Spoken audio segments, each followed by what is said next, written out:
자, 안녕하세요. 복수형 카페 여러분. 자, 오늘은 이제 저번 시간에 이어서 역사 교육 내용 조직의 원칙과 유형 부분을 이제 할게요. 몇 페이지 펴보시냐면요. 1109페이지 펴보세요. 자, 내용 조직이라는 것은 이제 뭐냐 하면 교과 내용을 어떻게 조직할 것인가. 그거와 관련된 거거든요. 그래서, 저번에는 제가 이제, 교과를 조직할 때 중요한 것이 무엇인가 라는 기준에 대해서 얘기했죠. 그걸 이제 끝난 다음에 교과 내용을 어떻게 조직할 것인가, 이게 이제 내용 조직 원칙과 유형 부분이에요. 자, 여기에서 이제 크게 세 단계로 나눈다고 했는데, 전에 이제 살펴본 것처럼 교육과정 내용 조직이 있고요. 그 교육과정 내용 조직은 누가 하죠? 국가에서 하는 거고, 그걸 이제 재조직한 것이 뭐냐면 교과서 내용 조직이에요. 교과서 내용 조직은 누가 하냐면 교과서 집필자가 해요. 그 다음에 이제 이걸 다시 재조직하고 한 사람이 수업 내용 조직이죠. 수업 내용 조직은 교사가 하죠.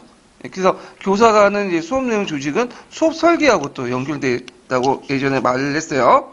자, 그러면 이제 먼저 살펴볼 것이 뭐냐면 국가 수준의 교육 과정이에요. 국가 수준의 교육 과정. 자, 수준의 교육 과정은 수업 내용의 골격을 이루고요. 이것이 이제 나중에 수업 내용과 연결되는데, 한국의 이제 교과서는 다 이 국가 수준의 교육 과정에 맞춰가지고, 만들어지고 있어요. 그래서 이제, 각 과목별로 대개 보면 이제 국가가 어디까지 개입을 하냐면, 예전에는 이제 중단원까지 이렇게 다 세부적으로 정해줬거든요. 근데 이제, 이게 교과서의 어떤 집필자들의 자율성을 침해한다 해가지고 대단원으로 이렇게 이제 요즘에는 개정 때 이렇게 바뀌었죠. 자, 그래서 내용을 좀 보면요. 자, 교수 요목의 기본적인 조직 유형을 설정되며, 자, 이때 교수 요목이라는 건 뭐냐? 자, 이때는 이제 내용 선정부터 해서 조직 방법까지를 얘기하는 거야. 내용 선정에서 조직 방법의 유형까지를 교수 요목이라고 이제 하죠. 자, 그래서 기본적인 조직 유형이 선정됩니다. 그래서 7차 교육까지는 이제 7중단원까지 설정을 했고요. 그 다음에 7차 교육은 개정에서는 대단원까지 설정을 해서 나름대로 자율성의 폭을 확대시켰다. 그리고 요거는 꼭 필수예요. 요게 키워드죠. 필수로 규정된다. 그래서 요걸 벗어나면 안 돼. 예, 상당히 중요한 거죠. 자, 그래서 이제 이런 것들 좀 기억을 해두시면 되고요. 자, 7차 교육과정부터는 이제 내용뿐만 아니라 학습 활동이나 활용 자료 같은 것들을 같이 제시했다. 그래갖고 여러분들이 교과서 펴보시면 알 수 있듯이 온갖 참고 자료들이 되게 많아요. 읽어보기 자료 같은 것들이 있죠. 그 다음에 각종 문제들이나 이런 것들을 같이 제시를 했죠. 그래서 이런 것들이 특징이다. 이렇게 좀 기억을 해두시면 되고, 그 다음 목표와 내용을 밀접하게 관련시키고, 그러니까 목표와 내용의 일치성을 높이고요. 그 다음에 이제 성취활동 수준 같은 것들을 정했어요. 그래서 학습을 통해서 해야 할 성취활동 수준 같은 것들을 정했다. 그래서 학생의 능력이나 특성을 고려해서 학습 성취 기준을 제시했는데, 성취 기준과 관련된 내용은 파란 책에 관련된 부분이 있어요. 이거 앞부분에 제가 달았거든요.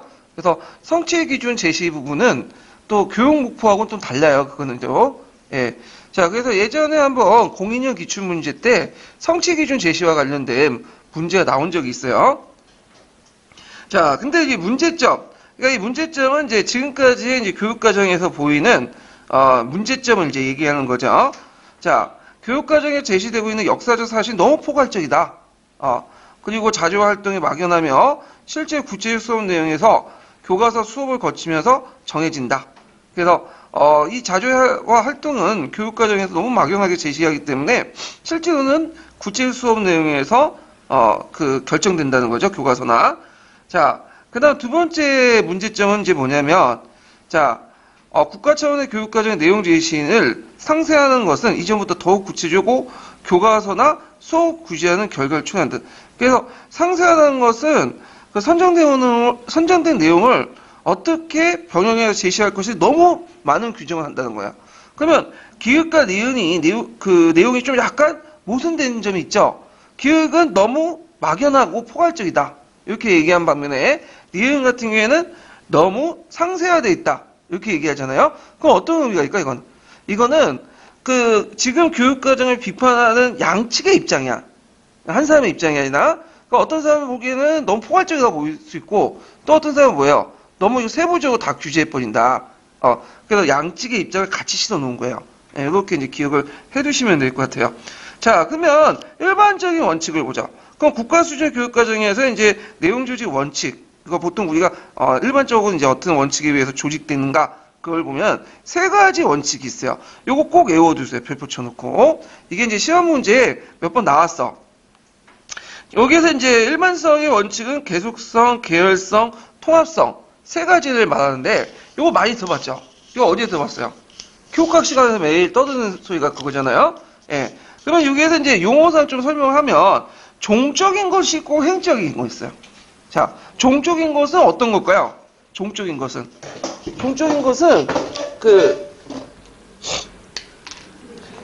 종적인 것은 시간의 흐름에 따라 진행이 되는 거야. 시간의 흐름에 따라. 그럼 행적인 것은 뭘까요? 공간의 흐름에 따라 같은 계열에서, 같은 내용에서 진행되는 거죠? 같은 시간대에 있는 거. 그래서 이 종적인 내용과 관련된 것은 이제 계속성, 그 다음에 계열성. 잠깐 말 잘못했네. 맞다. 계열성. 그 다음에 행적인 내용은 통합성이죠. 예. 그래서 예전에 시험 문제 많이 나오는 부분이 계열성과 관련된 거예요. 계열성. 특히 계열성 중에 이제 관련된 원리 중에 하나가 뭐냐면 환경학대법 있죠? 이 환경학대법이 시험 문제에 많이 나왔던 거고, 그리고 예전에는 이제 교육과정 관련돼 갖고 한번 통합성이 나왔죠. 통합성. 다른 과목하고 이제 같이 연계돼 갖고 했던 통합성이 나왔다. 이렇게 좀 기억을 해 두시면 돼요. 그래서 이건 좀 상관없겠지만 이제 중국 사서에서 보통 해와 통이 있어. 그래서 통자 많이 붙은 거 있죠. 통자. 그래서 이제 통감류 같은 거. 통자는 뭘 의미해요? 통은 종을 의미해요. 종. 시간의 흐름에 따라서 기록을 한 거고, 해자가 붙은 게 있어. 해독, 해요, 이런 말 있죠. 이런 건 뭐냐면 행적인 거예요. 같은 시대에 들어가는 단대사 때 많이 쓸 때 해자를 많이 붙어. 네. 자, 뭐 이렇게 이제 알아두시고, 자, 그러면 내용을 이제 볼게요. 자, 계속성이라는 것은 종족 조직으로서 이제 중요한 요소가 계속 반복되는 거야. 그래서 이제 같은 뭐냐면 난이도 안에서, 그래서 보통 이제 역사과에서 핵심 개념은 뭐예요? 변화, 계속성, 인과관계, 유사성과 차이점, 시대 발전, 이런 것들이 역사에서 말하는 핵심 개념인데, 초등학교 때부터 고등학교까지 계속 반복이 돼요. 그러니까 수학으로 얘기하면 플러스 나누기 곱셈 나누면 뭐예요? 어디 가든 계속 반복이 되잖아요. 그런 개념이라고 보시면 돼요. 자, 계열성은 종족 조직인데, 이 계열성 종족 조직은 뭐냐면 이제 대표적인 게 환경학대법이죠. 이 기획의 환경학대법인데, 내용이 단순한 거에서 복잡한 거 심화 확대돼요. 그래서 선행한 내용을 기초로 해가지고 다원 경험의 내용을 전개하는 거예요. 그래서 단순해서 복잡, 구체에서 추상, 가까운 데서 먼 거, 그 다음에 부분에서 전체, 주관에서 객관. 그래서 이제 예를 든 게 7차 교육과정. 그러니까 오디션 7차 교육과정의 기준으로 볼 때, 초등학교는 뭐죠? 생활상, 인문상. 이렇게 이제 얘기하고, 그 다음 중학교는 정치사. 그 다음에 고등학교는 문화사. 물론 개정에서는 이제 문화사 부분이 12년 개정에서는 중학교에 배우는 곳에 있고, 고등학교에서는 이제 사회경제사나 뭐 대외관계사 이런 것들을 배우게 되죠. 자, 그래서 이제 이렇게 나가고 있다. 근데 이제 이런 것들이 이제 문제점이 있는 게 뭐냐면, 이 환경학대법은 영역 고유인지론자들 입장으로 때 별로 좋은 건 아니야. 이거 왜 그럴까요? 발달 심리학을 바탕으로 한 거죠. 삐아제 발달 심리학. 그래서 이거에 대신에 뭔가 다른 게 있을 필요가 있겠다. 그래서 계속성과 차별성을 보이면서 선행학습을 기초로 해서 면서도 그 다음 단계 학년에서는 또 뭐냐면 다른 심화된 모습들을 보이는 것들이 뭐가 있을까? 찾아보니까 이제 뭐냐면 이거 여기서는 안 나와 있지만 주로 이제 어떤 것들을 이제 찾아보면 이제 내용별로 차이를 두거나 아니면 학교급별로 차이를 두는 거야. 대표적인 게 고등학교에서 배울 내용과 중학교에서 배울 내용이 달라지죠. 예. 이게 이제 개정교육과정의 특징인데, 중학교에서는 주로 뭘 배워요? 정근대사를 포괄해서 배우고, 그 다음에 이제, 고등학교 들어와서 한국사라는 이름으로, 물론 정근대를 배우지만, 근현대 비중을 두죠. 물론 시간이 지나면서 이제, 그 보수 정권이 이제 근현대 비중을 줄이긴 줄이지만, 제 생각에는 또 이제 개정이 일어나면, 근현대사 부분이 되게 강조될 것 같아. 그래서 이게 아마 정치적 이해관계에 따라 왔다 갔다 하는데, 근현대사 예전에 과목 있었죠? 그 과목을 배운 세대들이 상당히 뭐냐면 더불어민주당을 지지해. 왜냐하면 근현대사를 배우면 배울수록 이게 이제 그 신한국당 걸고 찍을 수 없는 그 논리가 나오거든요. 예, 그래가지고 그게 되게 민감한 것 같아. 그래서 예전에 한국 근현대사를 할 때는 보수 정권이 어떠하든 자신의 방향으로 왜곡시키려고 했는데 이게 안 되니까 뭐야, 아예 축소시키려고 했던 거야. 예. 그래서 이번 교육과정도 이제 이런 것들이 훨씬 많이 반영됐는데 어차피 이번에 이제 교육과정 폐기됐죠. 공문 내왔으니까. 그래서 다음 교육과정에는 어떻게 될지 모르겠다지만 근현대사가 강조되는 방향으로 제가 나갈 것 같긴 해요. 예, 요거 뭐 중요한 건 아니지만 자, 그 외에 계열화 유형은 되게 많아요. 그래서 그 여기에서는 얘기는 안 하고 있지만 저 뒤에 좀 보면 녹색책에 보면 역사의 고유성과 포괄 법칙적인 것들을 어느 측면을 강조할 것인가? 역사의 고유성과 포괄 법칙적인 측면 중에 어디들 내용을 강조할 것인가? 그게 있고, 그 다음에 교과 내용 체계 측면에서 볼 때는 이제 학습 목표에 따라 절차 조직 방법이 있고, 그 다음에 또 나성형 교육과정 있죠? 예전에 한번 시험 문제 나왔는데, 나성형 교육과정은 여러분들 알죠? 그래서 교육학 시간에 뭐라고 배웠어요? 불운의 지식의 구조 아시죠? 그걸 이제 가르칠 때, 똑같은 개념을 반복해서 가르치지만 그냥 가르치는 게 아니라 좀 더 학년이 올라갈수록, 연령이 올라갈수록 어떻게 해요? 제시하는 방법이나 이런 깊이가 어떻게 돼요? 점점 올라가죠. 이게 나성형 교육과정이야. 그래서 이 나성형 교육과정은 영역 중립인지 이론적 특징을 갖고 있어요. 왜냐하면 삐아제 이론을 바탕으로 했는데, 그런데 거기도 계열의 논리성, 학문의 계열의 논리성을 강조하기 때문에 영역 고유인지 측면도 같이 있어요. 그러니까 영역 중립이론과 영역 고유인지 이론이 같이 있는데, 근데 이제 파란색에서는 주로 어디 측면만 강조되냐면 삐아제 이론과 연결돼갖고 영역 중립이론과 측면만 강조되거든요. 근데 영역 고유인지는 없다고 말하기는 좀 힘들어. 왜냐면 거기에는 뭐예요? 논리적 계열성 부분이 있기 때문에. 예. 자, 하여튼 이런 것들을 이제 같이 기억을 해두시면 될 것 같아요. 자, 그리고 여기 또 설명했는데 계열화 유형에는 또 이제 환경학대법도 있고, 그 다음에 학교급별 조직 방법이나 그 다음 내용 차이 조직 방법이 있는데, 이건 7차 교육과정 개정에 반영돼 있고, 환경학대법은 7차 교육과정 반영돼 있죠. 이렇게 이제 기억을 해두시면 돼요. 그러니까 이 세 가지 원칙 중에 아마 제일 많이 시험 문제 나올 수 있는 원칙들이 계열성과 관련된 원칙이고, 그 관련된 밑에 있는 여러 원리들 있죠? 이런 것들을 같이 기억을 해두시면 될 것 같아요. 자, 그 다음 통합성이 있어요. 통합성.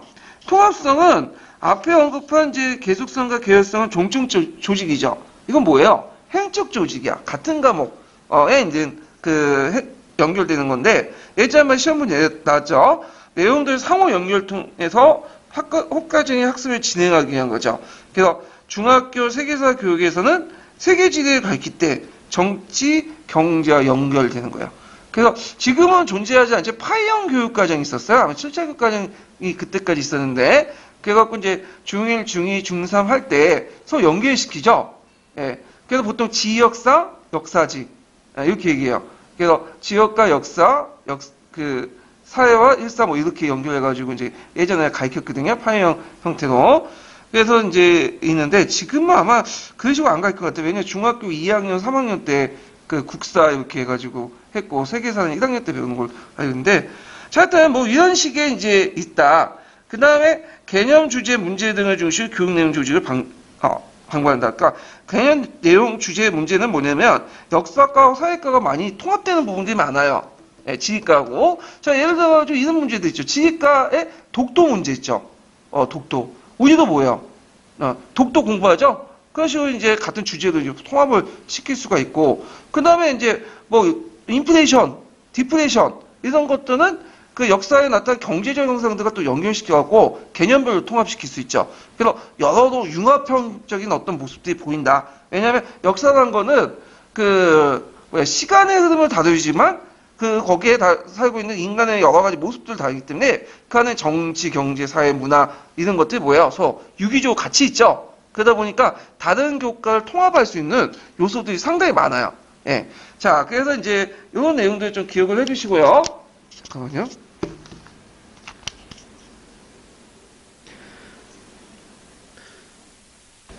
자, 그 다음에 이제,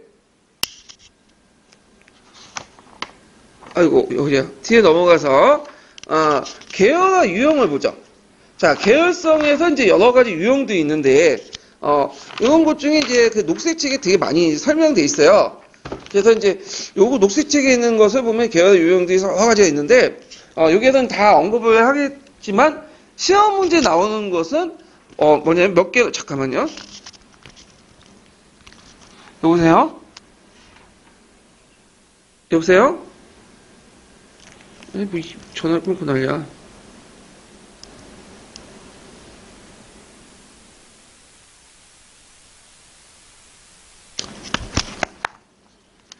자, 시험 문제 나오는 부분은, 한두 개도 이제 압축할 수 있어요. 예전에 나왔던 것이 나선교육과정이거든요. 예. 근데 이 나선교육과정은 예전 나올 때 문제가 이제 나중에 기출문제 풀어보시면 알겠지만, 역사과 단독 문제 나온 게 아니라, 그때 일사하고 같이 통합한 문제가 있어요. 그때 나왔기 때문에 이게 있고, 나선교육과정은, 이거 왜 전화를 이렇게 많이 해? 잠깐만요. 여보세요? 여보세요? 여보세요? 예? 그 할머니, 전화 계속 잘못 거시는데, 이거 전화번호 아니에요. 예, 아니라고요. 그러니까 제가 할머니가 아니라니까요. 죄송합니다.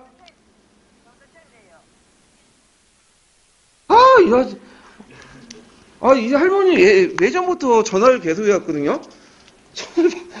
핸폰 잘못 거는 치매에 걸리셨나? 어디까지 얘기했죠? 저 무시할게요, 이제 이 변화 오면.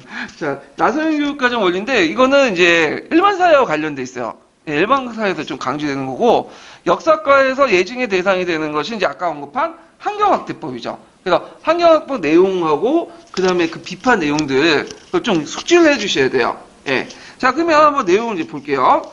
자, 교과 내용 위한 내용 조직을 이제 보면, 거기 이제 교과 내용 조직 안에는 이제, 두 개 개념이 있어요. 하나는 이제 뭐냐면, 아까 치면 이제 환경학대법과, 그 다음에 학습 목표를 달성하기 절차에 따른 학년별 내용 조직 방법. 이렇게 이제 두 가지가 이제, 있는데, 자, 여기에서 이제 그 내용을 보면요, 학습 목표 달성을 위한 절차에 따른 학년별 내용 조직은 뭐냐?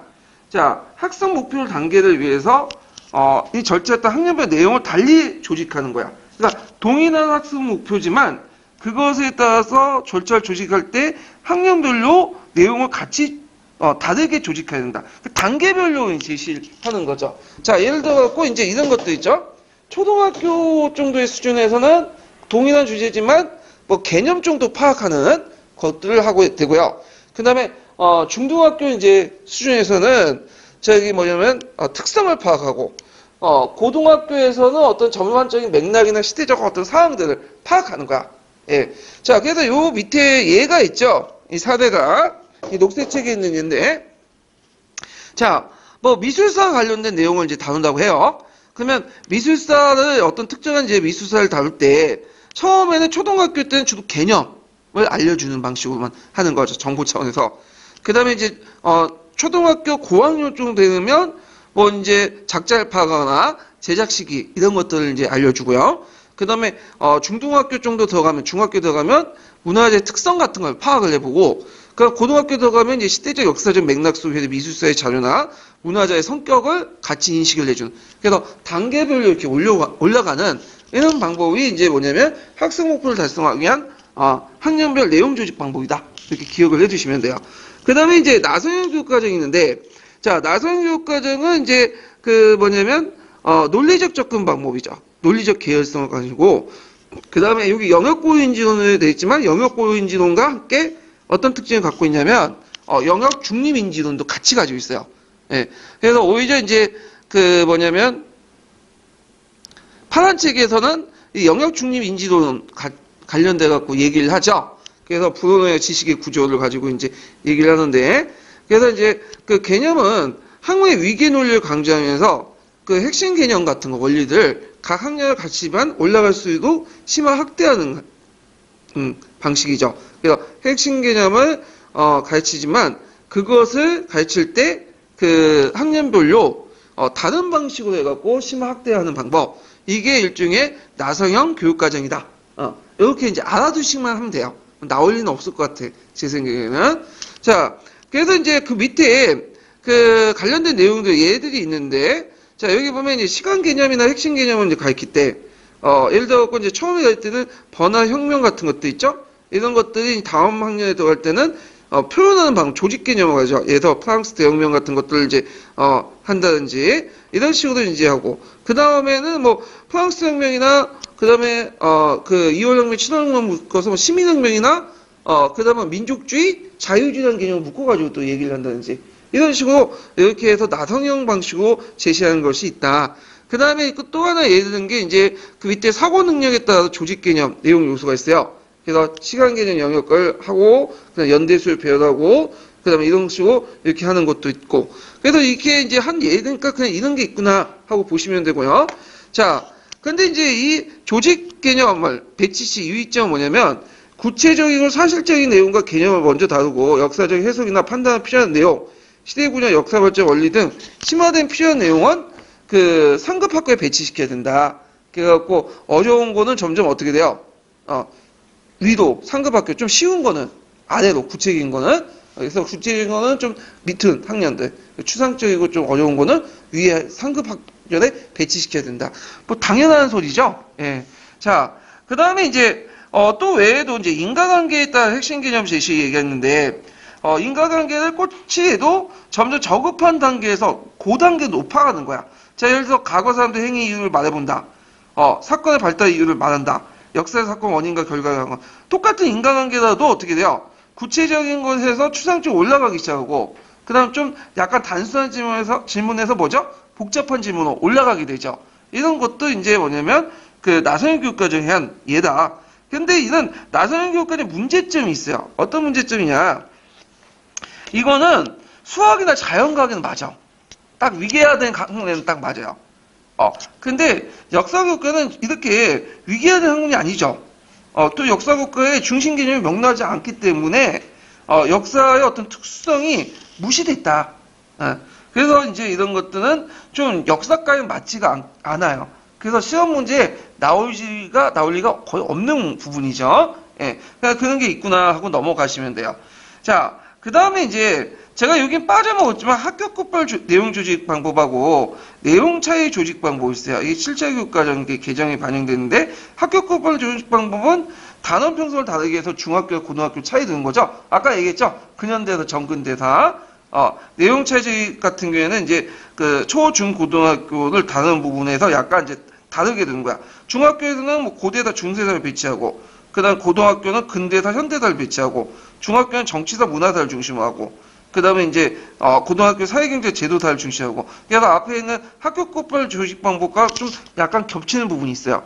예, 이거는 이제 7차 교육과정 개정에 많이 반영이 됐다. 근데 시험 문제는 제가 볼 때는 내용이 그렇게 나올 가능성은 없어요. 지금 한 번도 안 나왔고요. 그래서 나중에 이제 시간 되실 때 제가 녹색책 감독을 할 때 이 부분 좀 약간 심도 있게 다룰게요. 이 부분은요. 자, 그 다음에 이제 환경학대법 보죠. 자, 요거는 별표 쳐놓으세요. 별표 한 2개 쳐놓아야 돼. 예징의 대상이죠. 환경학대법은. 그래서 7차 교육과정에 반영이 되어 있는 거야. 자, 환경학대법을 이제 그 파란 책에는 뭐라고 얘기하냐면 지평학대법이라고 해요. 동일한 말이야. 그래서 이제 이론적 근거는 이제 심리적 접근 방법. 그래서 영역 고인지로부터 이제 많이 비판받는데, 심리적 접근 방법으로서 인지 발달 이론에 근거를 두고 있고요. 그래서 영역 중립 인지 이론에 관련된 거죠. 그 다음에 공간적 개발에 관련돼 있다. 그래서 이제 그 학년별로 이게 차이가 있다. 이런 것들 좀 기억을 해두시면 되고요. 자, 특징은 뭐냐면 학습자의 생활 주변 소재에서 국가나 국제사회 범위로 확대하는 거예요. 그러니까 학습자가 이제 인지할 수 있는 공간의 범위를 그래서 이제 중심으로 하는 거죠. 그래서 나이가 먹으면 먹을수록 학습자가 인지할 수 있는 공간의 범위가 어떻게 돼요? 세계의 범위가 확대돼 나가잖아요. 네, 이런 것들은 이제 염두에 두고 내용을 조직하는 건데, 자, 예를 들어요. 이거는 지금 예전에 제가 암기하고 있어요, 여기를요. 근데 이게 교육과정 개편되면서 요건 좀 약간 지금 교육과정하고 달라요. 그래서 그냥 이런 게 있구나 넘어가시면 돼요. 그래서 09년 2차 기출문제 때는 그게 나왔거든요. 그래서 초등학교 때 1, 2학년 때는 생활주변의 역사, 가까운 역사죠. 그 다음 좀 더 이제 초등학교 3학년 때는 고장의 역사, 4학년 때는 시도 중심의 지역사, 5, 6학년 때는 생활사, 인물사, 중학교는 정치사, 그 다음에 고1 때는 분류사 중심의 한국사, 그 다음 고2, 고3 때는 예전에 무슨 과목 있었죠? 심화 선택 과목 있었죠?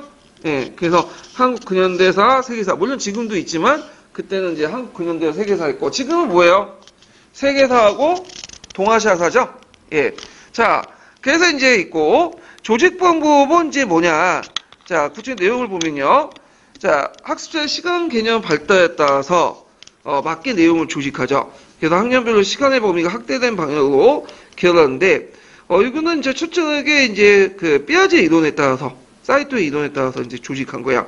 그래서 초등학교에서는 옛날과 오늘 것을 의미에 사용하죠. 그래서 아주 초보적인 거죠. 그래서 옛날과 오늘날의 연속성과 변화된 모습을 통해 시간 개념을 파악할 수 있는 건데, 그래서 이제 보통 사이토의 이론에 따르면 고금상의 이식이라고 하죠. 고금상의 이식. 예전과 지금의 차이점을 아는 거야. 막연한 것이 아니라 차이점을 알게 하는 거고. 그 다음에 이제 초등학교 상급 학년이나 중등학교 역사 내용 조직 방법은 이제 들어와서 통사 조직. 통사 조직은 뭐예요? 역사적인 어떤 흐름에 따라서 고대부터 해서 현대까지 쭉 한번 살펴보는 거죠. 그리고 이제 어느 정도 이게 마스터되면 그 중고등학교 때는 행적 집중에 조직하면서 행정적인 주제별이죠.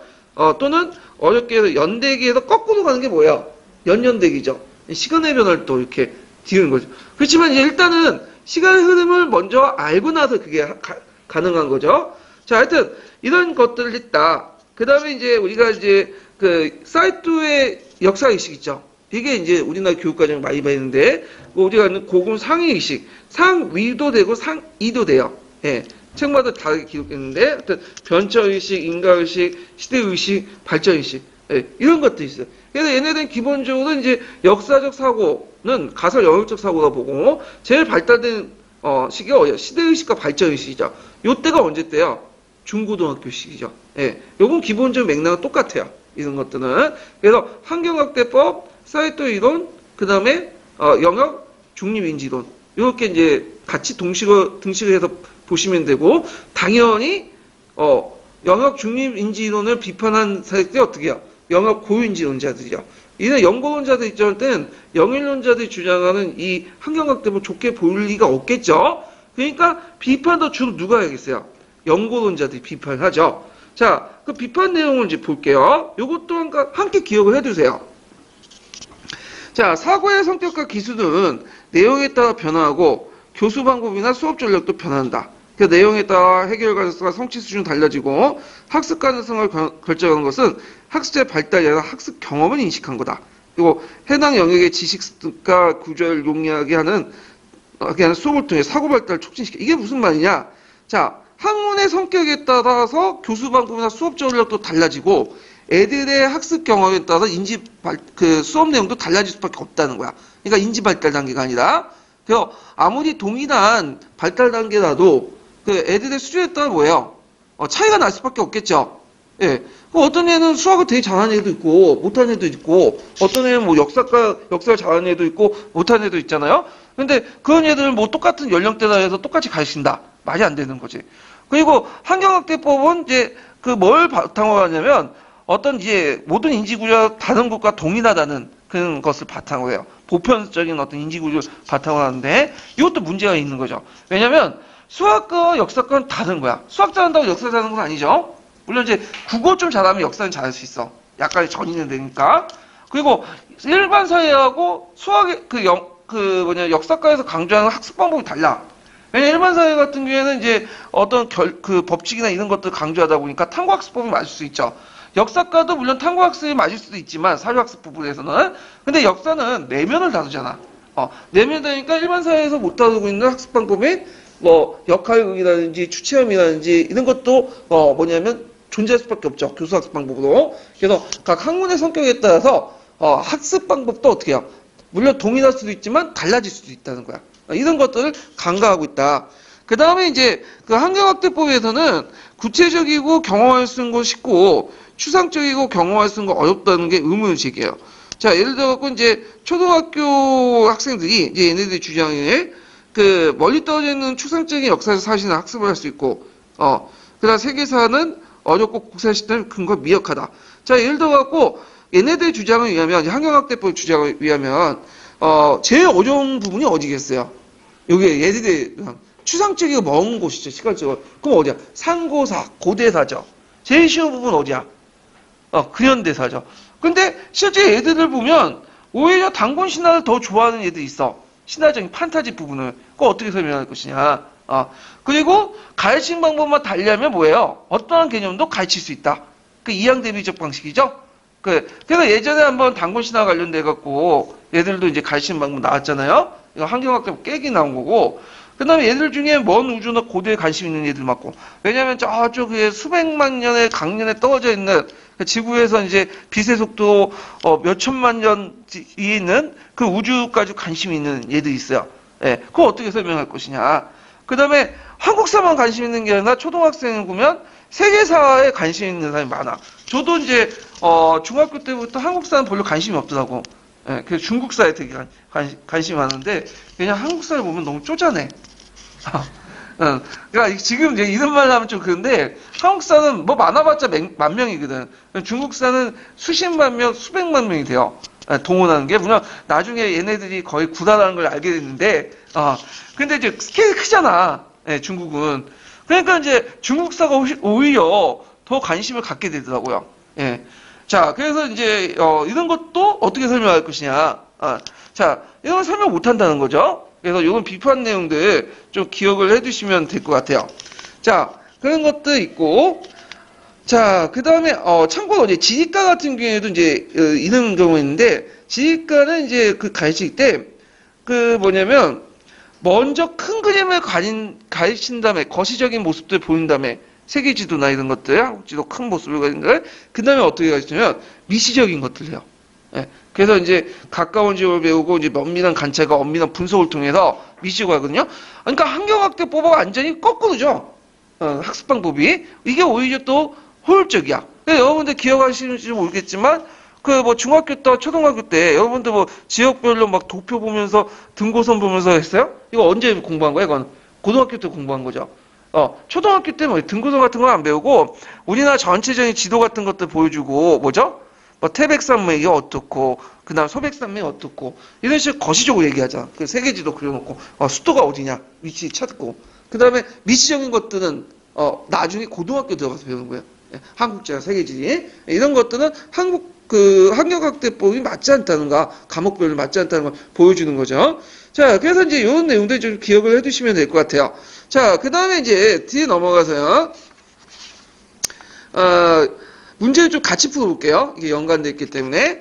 자, 교과서 수준의 교육과정, 기출문제는 좀 이따 풀어볼게요. 예. 먼저 끝나고. 자, 교과서 수준의 내용 과정은 이제 뭐냐. 자, 이거는 이제 국가교육과정 내용을 바탕으로 해요. 교과서 내용을 변형한 거야. 그래서 실제 수업의 토대가 된다. 그래서 이제, 교육이나 교과서 보는 관점에 따라 그 구성 요소가 달라지고요. 그 문체나 표현 방식 차이도 발생이 돼요. 지필자의 관점이 많이 반영되는데, 그래서 서술이나 초점이 반드시 일치하는 거예요. 그리고 사례도 또 달리 이제 구성을 하거든요. 예. 그래서 이제 이것이 학생들의 역사 인식에도 큰 영향을 준다. 특히 실체교육과 개정에서는 종전에 중단원까지만 규정을 했죠. 그래서 이제 중단원까지 이제 규정을 하고, 그 다음에 나중에 이제 안돈에서만 지필자의 위임을 하는데, 근데 여기에는 대단원까지 규정만 해, 국가에서. 그러다 보니까 종전에 중단원까지 규정했던 것보다는 대단원의 규정이 왜 좀 더 지필자의 자율성이 확대되는 거죠. 예. 그래서 상당히 많은 교과서에 따라서, 내용 구성이 달라질 수 있다. 수준 난이도 달라지고요. 그래서 제가 이제, 12년 개정교육과정 한국사를 보니까, 교과서별로 좀 약간 차이가 있어. 그래서 니베르 교과서 아시죠? 예, 니베르 교과서는 한국사 통론을 좀 그대로 뺏긴다는 느낌? 내용이 좀 많아요. 그래서 인고생이 약간 보기가 좋은 책이야. 근데 애들 보기는 영 아닌 거야. 그래서 어떤 분들은 이제 저한테 교과서 추천을 자주 하더라고. 어느 교과서를 좋겠냐. 그럼 다 애들이 많이 선택하는 교과서를 얘기하는데, 근데 저는 아니에요. 딱 생각이 나는 게, 애들이 원하는 교과서는 딱 핵심적인 내용을 이해하기 쉬운 건데, 운이 그거 보면 안 되죠. 이해하기가 어렵지만, 내용이 많은 부분을 보셔야 돼. 하여튼, 또 금성교과서 있죠. 금성교과서 딱 보면, 채택률이 왜 적은지 알겠어. 고대사 부분이 너무 어려워. 그 고대사 부분이 보면 온갖 유물 유적이 나오고 온갖 이론이 나오고, 근데 애들이 보기에는 이게 되게 힘든 거고 교사들도 보기 어려운데 애들이 어떻게 봐. 그리고 금성을 잘 안 보더라고. 근데 중세사 들어가면 그렇게 내용이 어려운 건 아니에요. 그러니까 고대사 지필자들 분이 교사 출신이 아니라 교수들이 직접 쓴 것 같은 느낌 있죠. 예. 그래서 하여튼 이 교과서별로 이렇게 좀 차이가 있어. 이렇게. 그렇지만 이제 공통적으로 뭐냐면 7차 교과서에 명시된 건 뭐냐면 학습활동과 학생활동과 읽기자료 같은 것들 되게 강조했죠. 그래서 어떤 교과서든 이런 내용들이 되게 많이 풍부하게 있다. 이런 것들 좀 기억을 해두시면 돼요. 그래서 세계사나 동아시아사나 한국사나 그런 거죠. 여러분들 그런 거 많이 읽어보시는 게 좋을 것 같아. 그래서 학습활동이나 특히 읽기자료 같은 것도 있죠. 심화된 내용 많아요. 그래서 어떤 분들은 뭐 교과서 보는 것도 괜찮은데 솔직히 말해서 교과서는 우리가 보는 통론적인 거 개론서 있죠? 웬만하면 다 있어, 교과서. 오히려 거기에 더 자세히 긁고 푸셈이나 이런 거 봐도 돼요. 그렇지만 읽기 자료 같은 부분은 없는 내용도 좀 많아. 그래서 그걸 좀 골라서 보는 것도 괜찮은 것 같아요. 예. 자, 뭐 이런 것도 있고요. 그 다음에 이제 내용 구성에서는 이제 교과서 내용 구성에서는 교과의 기본 구조와 지식의 계열성에 대한 분석을 바탕으로 지식의 전이성의 큰 핵심 개념을 추출하여 학습자의 어떤 수준을 고려 내용을 재조직했다. 지식의 전이성이라는 것은 한 개념을 알면 다른 것과 연결되는 거죠. 역사과에서 뭐 지식의 전이성이 높은 개념들은 어떤 게 있어요?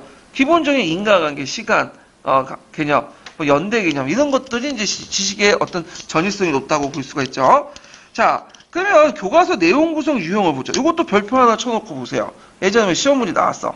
자, 이게 공군역 기출문제에 나왔는데 어떻게 나왔냐면 그 교과서 이제 펴보시면 세 가지 유형이 있어. 서술 방식이. 하나가 이제 기본적인 일반적인 방법이 뭐냐면 설명형이야. 네, 설명형. 그래서 사실, 개념, 원리들을 학생들이 먼저 설명하고 구체의 사례를 제시하는 방법인데, 자, 제가 이제 그 예를 한번 교과서 찾아봤어요. 이거는 교과서에 있는 내용이에요. 예를 들어 조공무역이 있어요. 조공무역. 그래서 조공무역은 이제 뭐냐? 일단 정의를 내려야죠. 얘가 모르잖아.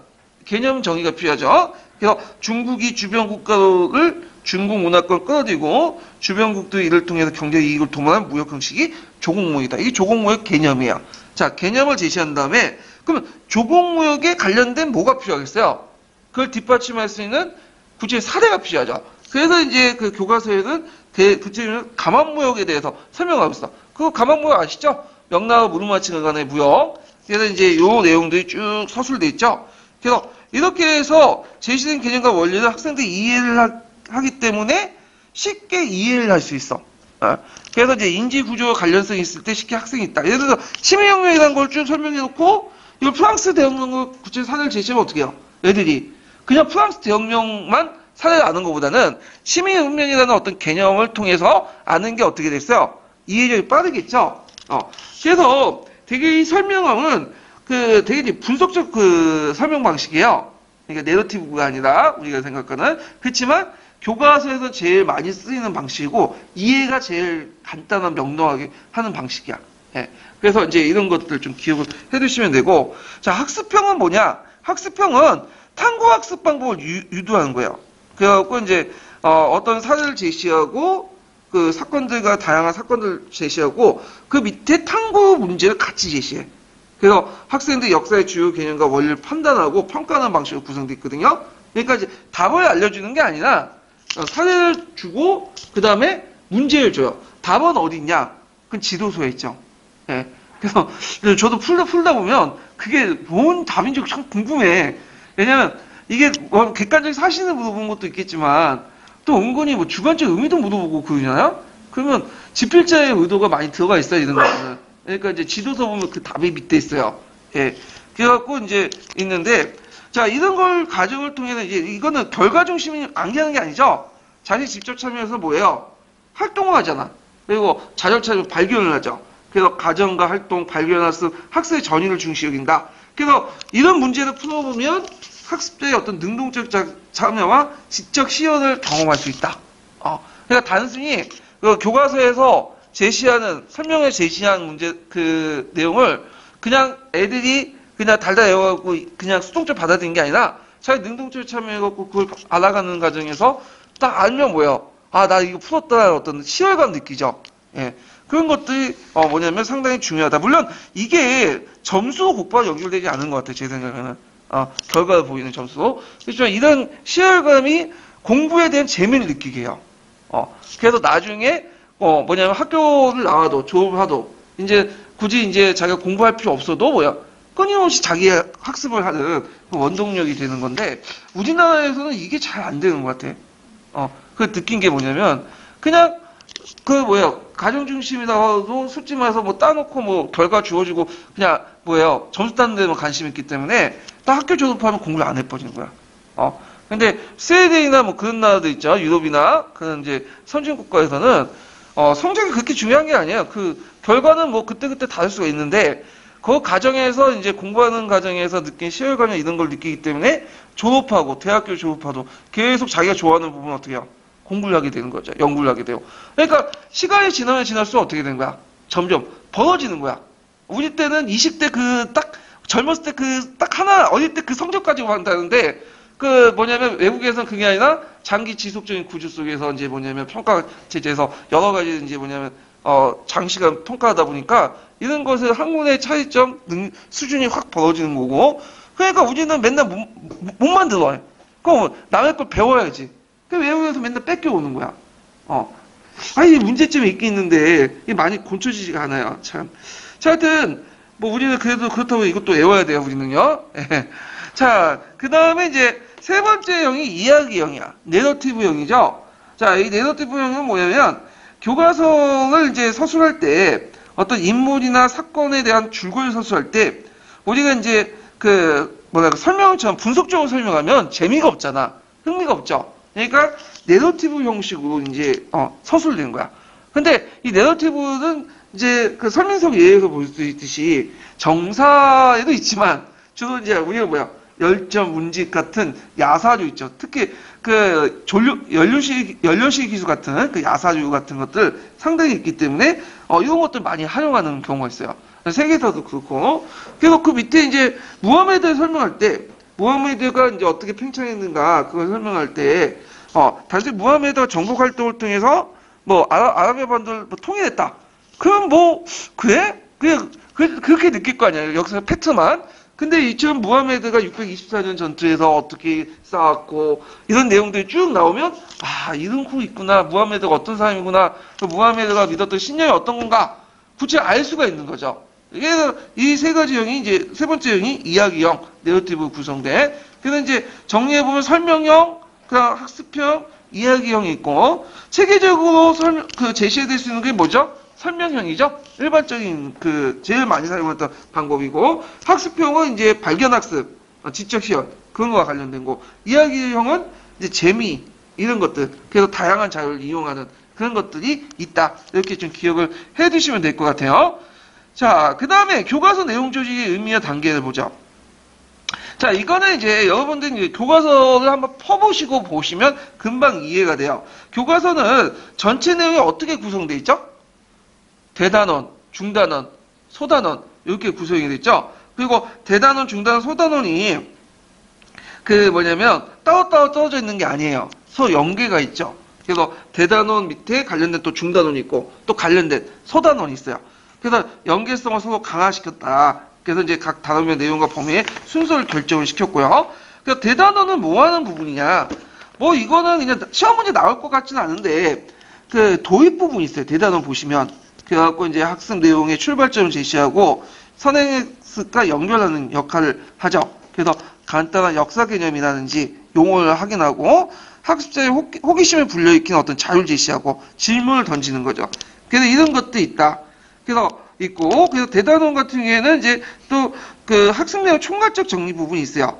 네, 이런 것들. 그래서 대단원은 앞부분에 있고 또 뒷부분에 있어. 뒷부분에 보면 그 맨날 대단원 뒷부분에 뭐 어떤 문제가 있죠? 총괄 문제들 있죠? 찾아보세요. 있어요. 이 부분이. 그러니까 앞부분과 뒷부분을 장식하는 부분이 대단원이에요. 단원에. 그 다음에 중단원은 그 밑에 이제 조금씩 이제 보통 그 쌍가로 해가지고 1번, 2번 이렇게 하는 것들이 중단원인데, 자, 여기에는 본문 학습 내용의 방향을 정해주고, 그 다음에 학습자 수준이나 관심에 따라 학습 내용의 사례들을 선택 과제 제시하고, 일관성을 또 유지하며 대단원과 개념과 용어를 정리한다. 그래서 그 중간중간에 또 형성평가 문제들이 있어요. 그래서 그거는 찾아보시면 알아. 이걸 구체적인 내용들은. 그 다음에 소단원은 구체적 내용들이 있죠. 그래서 이제 그 내용을 선정 조직하며 학습과제 편성 등등 있고 보충 심화학습도 있고 등등 있는데 이런 내용들이 존재하고 있다. 라는 걸 기억만 해주세요. 암기할 필요는 없을 것 같아요. 여기는. 예. 자, 그래서 이제 이렇게 이제 보시면 되고 그 다음에 수업 내용 조직으로 넘어가죠. 자, 수업 내용 조직은 앞에 언급한 이제 국가 수준의 어떤 내용 조직과 교과서 내용 조직을 바탕으로 해서 교사가 주체로 해갖고 하는 거예요. 예. 그래서 이제 뭐와 연결되냐면 수업 설계 부분과 연결돼요. 수업 설계 부분과. 자, 그럼 특징을 볼게요. 특징은. 자, 교사는 선행 학생이나 학생들에 대한 이해를 토대로 수업에서 그 다룰 내용을 선정하여 학습 활동을 조직하죠. 그래서 이제 그 교사가 이제 그 고수의 인식이나 학생들의 이해 그리고 이전의 학습 경험 같은 걸 바탕으로 해서 구체적 내용들을 이제 조직을 하는데 대개 이제 초등학교 선생님들은 교과서 내용을 어렵게 할까요? 심도 있게 할까요? 단순할까요? 단순하겠죠. 그래서 이제 있고 그 다음에 주로 이제 연대기적 방법을 강조하죠. 근데 초등학교 선생님이 연연대기 방법이나 주제 중심으로 나가면 애들이 뭐야? 못 알아들어. 이렇게. 그 다음에 주로 이제 설명 위주로 하죠. 자기가 이제 중심으로. 탐구학습도 좋긴 좋은데, 많이 탐구학습이지, 탐구학습은 내용을 어느 정도 알아야지만 하는 거거든요. 중학교, 고등학교 단계였는데, 제 생각에 중학교 애들도 안 맞는 것 같아. 지금 뭐, 중학교 보면 학생 중심의 어떤 학습활동 강조하잖아요. 그래서 애들한테 모든 부 수업도 하고, 하는데, 이거 참 보면 답답한 게 뭐냐면, 내용을 알아야지 뭘 그 애들 하지. 그 내용 모르고 그렇게 하면 자기들끼리 헛소리마다 끝나는 거예요, 그거. 예. 그래, 고등학교도 와서 뭘 아나. 그래서 뭐, 다시 가르쳐야 돼, 또. 그 내용을. 자, 하여튼, 뭐, 이런 것도 있는데, 그 다음에 이제 두 번째로는 이제 교과는 지식의 성격도 수업 내용에 따라서 이제 했는데, 다른데. 자, 예를 들어갖고 이제 역사를 포함 사회탐구 대상이 되는 지식은 가변적이고 잠전적이고 설명적 속성이 강해요. 예, 이거는 이제 역사학습이라는 것이 어떤 거예요? 변화 가능성이 많죠. 그래서 지금 잠전적이라도 이게 결론이 났더라도 만약 학자가 공부하고 있더라도 다른 사실들이 들어오면 어떻게 돼요? 또 바뀔 수가 있죠. 자, 이런 성격도 같이 해야 돼. 그래서 역사를 가르칠 때는 딱 단정지어가지고 얘기해서는 안 된다는 거예요. 이거 하나의 가설이고 많은 사람들이 동의하지만 새로운 학설이 들어오면 새로운 증거를 달려질 수 있다. 그 예를 들어서 이제 예전에 그 정조의 어찰 있죠. 심한제에게 보냈던 어찰이 발견되기 이전에는 정조 독설설이 상당히 풍미했죠. 마치 이게 사실처럼 생각했죠. 예. 근데 심한제의 어찰을 딱 발견하고 조선왕조실록이나 그 다음에 비변사 등록이나 이런 것들 분석을 해서 교차 분석을 하니까 딱딱 맞아떨어진 거야. 우리 느끼면서 이게 정조 독살설이 안 맞다. 왜? 심한지가 예전에 정조를 죽인다고 생각했는데 막상 이 정조가 하고 심한지가 서로 간에 겉으로는 앙숙관계지만 실제로는 뭐야? 서로 짜고 치는 고스톱을 한 거야. 그래서 이거는 정조 암살설이 어떻게 돼요? 무너지죠. 이런 것도 이제 설명을 같이 해줘야 된다. 자, 그 다음에 그래서 역사는 수학 시험 이렇게 딱 떨어지는 게 과목이 아니에요. 예. 근데 요즘에 일부 강사분이 마치 역사 수학처럼 얘기하고 있는데, 수학 공식처럼. 그건 좀 잘못된 것 같아. 역사의 본질을 벗어난 거죠. 자, 하여튼 있고, 그 다음에, 수업 설계를 포함한다. 이 수업 설계는 나중에 좀 얘기할게요. 이것도 공분역 기출문제 나왔는데, 수업 목표를 자유롭게 이제 교사가 설정하는 거죠. 상황에 따라서. 그래서 요거는 좀 나중에 얘기하고. 자, 그 다음에 교과서 내용 재구성을 이제 보면, 그 수업 과정에서 교사들이 이제 교과서를 재구성하잖아요. 예. 그대로 가르치는 교사도 있지만, 그렇게 아니라 또 나름대로 자기가 내용을 조직을 해가지고 하는 경우도 있어. 그래서 이제 재구성 범위도 이제 교사에 따라 다른데, 어떤 교사는, 뭐냐면, 이거 마음에 안 들어, 교과서가. 그래서 다 끄덕 고쳐. 예. 그래서 전면적으로 재구성하죠. 배움책 같은 거. 대표적인 게 이제 그 전국 역사교사 모임 보면 그 배움책 같은 게 있어요. 배움책. 그래서 세계사나 뭐 한국사 같은 거 내용들로 자기 내용들 다 뜯어 고치는데 의도는 좋은데 이게 몰라 내신용어는 좀 괜찮은 것 같아. 근데 수능용어는 맞지가 않아. 수능 이렇게 가르쳤다가 이제 요거 넘어가. 예. 왜냐하면 입시는 적절하게 뭐에 입각한 거죠?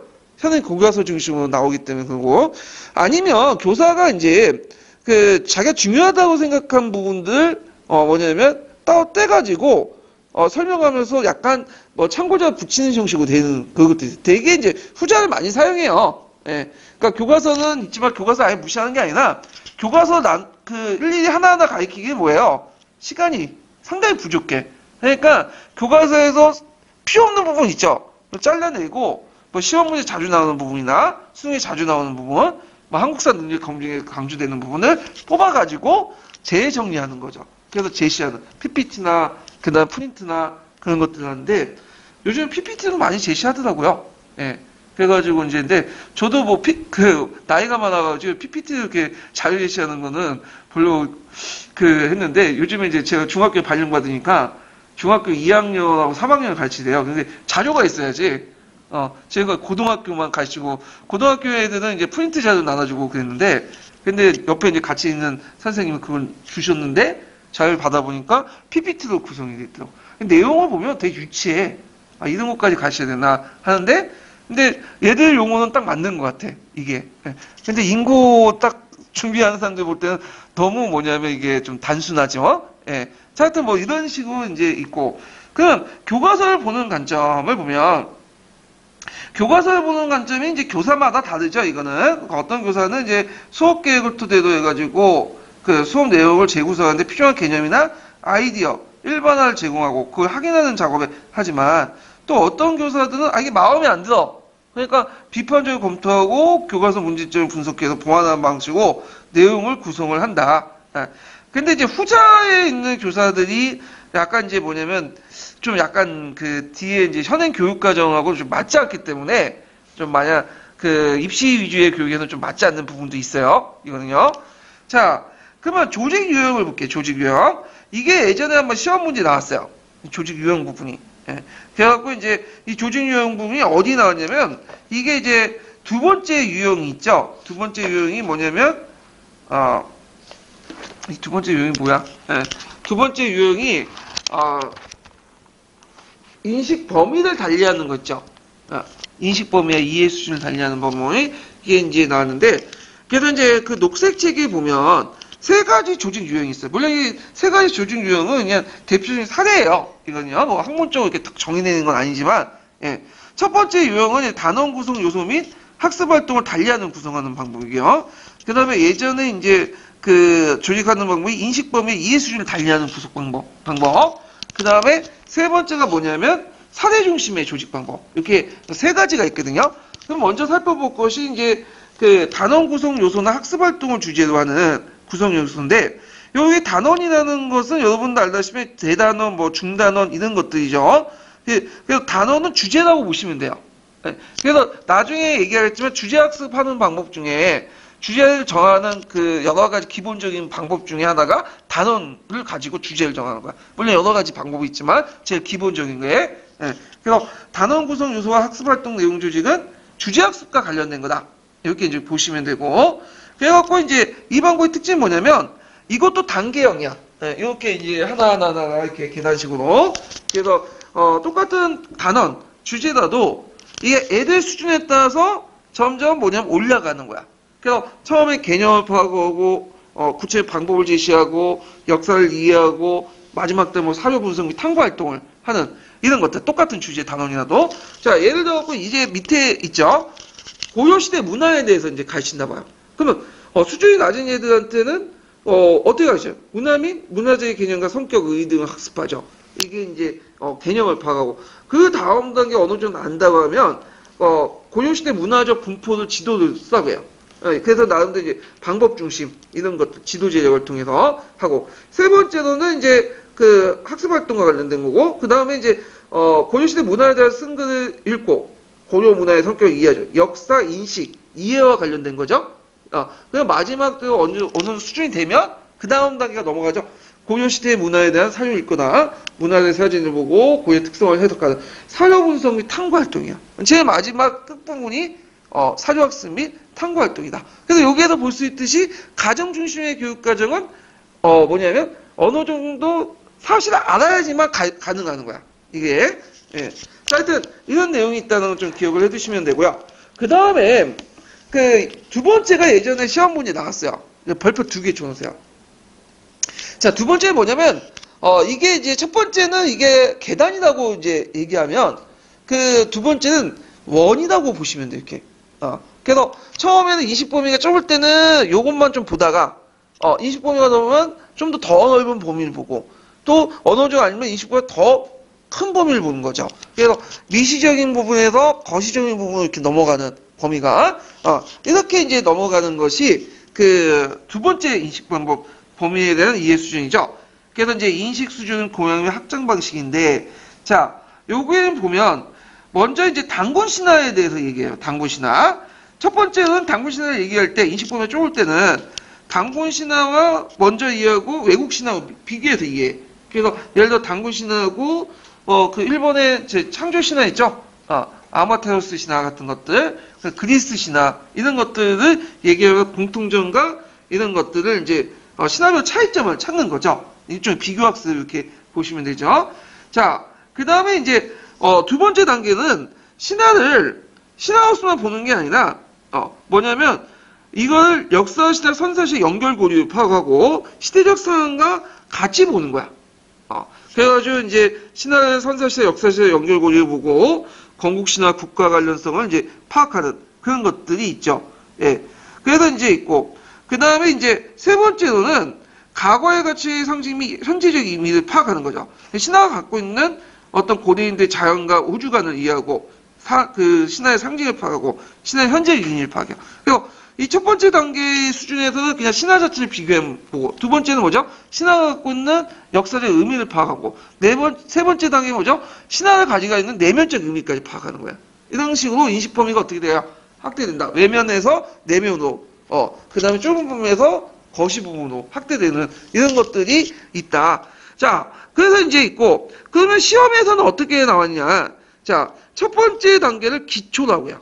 첫 번째 단계를. 그래서 두 가지 이상의 문제를 탐구하고 해결할 수 있는 주제를 설정한다.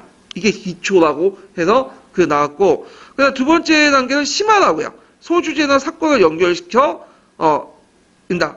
심화 단계. 그다음 세 번째 단계는 일반화 이렇게 있죠. 그래서 신화 속의 어떤 것들 고대인의 우주관, 자연관 이런 것들을 일반화시켜서 그 속에서 상징화시킨다. 그래서 기획을 뭐라고 한다? 기초.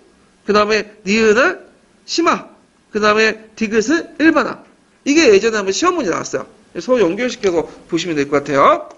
자, 그 다음에 이제 뒤에 넘어가서 그 예문은 이제 그 녹색책 예문이 있으니까 이제 파악을 해두시고 세 번째 유형이 뭐냐면 사회 중심 방법이야.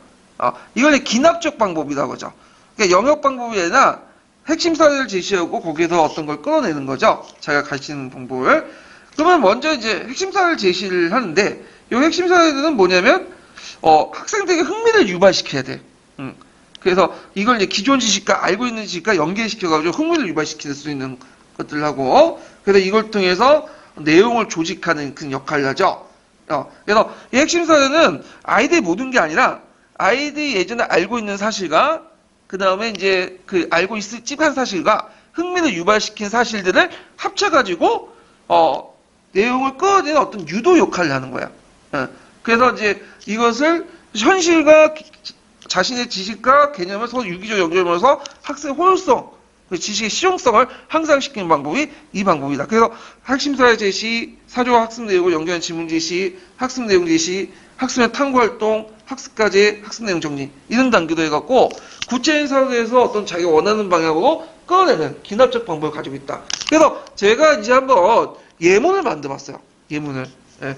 저도 이제 커피를 상당히 좋아해요. 커피를 좋아해서 한 달에 뭐 하루에 믹스 커피 2잔은 꼬박꼬박 마시고, 예. 그 다음에 이제 믹스 커피가 별로 안 좋다고 해서 그 아이스 아메리카노를 제일 즐기거든요. 그래서 이 아메리카노라는 말은 이제 좀 여담이지만 아메리카노는 어디에서 나온지 아세요, 이게? 원래 미국인들이 이렇게 먹던 거예요. 원래 미국인들이 2차 대전 때 이탈리아에 이제 진주를 했잖아요. 그래서 아메리카노를 이제 먹었는데, 이게 이제 이탈리아인들 볼 때는 상당히 신기했나 봐. 이탈리아인들은 좀 진한 걸 먹거든. 근데 아메리카노도 진하지만 이탈리아인들 먹는 커피처럼 그게 진하지가 않아요.